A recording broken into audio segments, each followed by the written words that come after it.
प्यारे बच्चों नमस्कार। क्लास 10वीं।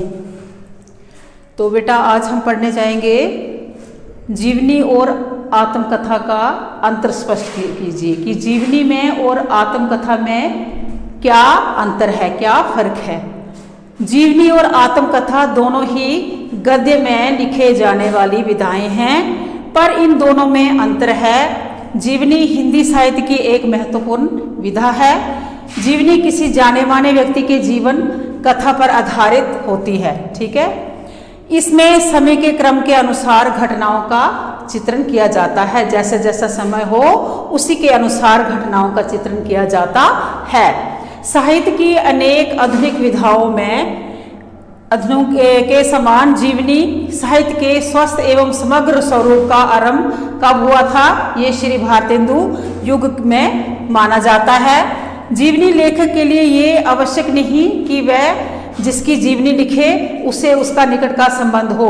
इसमें लेखक ने कहा है कि ये जरूरी नहीं है कि वो उसका कोई खास हो और उसके बारे में वह लिखे। हिंदी में रामविलास शर्मा और अमृत राय ने सुंदर जीवनियां लिखी हैं। ये दो लेखक जो हैं ये बहुत प्रसिद्ध हुए हैं। एक का नाम है रामविलास शर्मा और दूसरे का नाम है अमृत राय, जिन्होंने बहुत सुंदर जीवनियां लिखी हैं।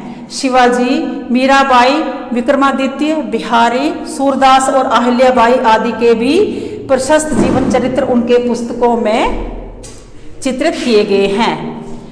इसके विपरीत आत्मकथा किसी व्यक्ति द्वारा लिखी गई अपने जीवन की कहानी है। आत्मकथा किसे कहते हैं? किसी व्यक्ति के द्वारा उसके अपनी लिखी गई जो कहानी होती है उसे क्या कहते हैं? आत्मकथा कहते हैं। इसमें लेखक अपने जीवन की आप बीती का वर्णन करता है। आत्मकथा का लेखक का ये उद्देश्य होता है, उसका ये मकसद होता है कि वह अपने जो भी अनुभव लिखे उनसे पाठक जो है वो यथेष्ट लाभ उठा सके। इसमें भी जीवनी की भांति उस समय की जानकारी प्राप्त होती है। आत्मकथा का विकास आधुनिक युग की देन है। कहते हैं जो आत्मकथा का विकास हुआ था वो आधुनिक युग का मतलब होता है आजकल का जो युग है उसे कहते हैं आधुनिक युग की देन है। भारतेंदु युग में कथात्मक रचनाएं लिखी गई। डॉक्टर राजेंद्र प्रसाद, श्याम सुंदर दास, वियोगी हरि द्विवेदी, सेठ गोविंद दास, हरिवंश राय बच्चन आदि प्रसिद्ध आत्मकथा के लेखक हैं।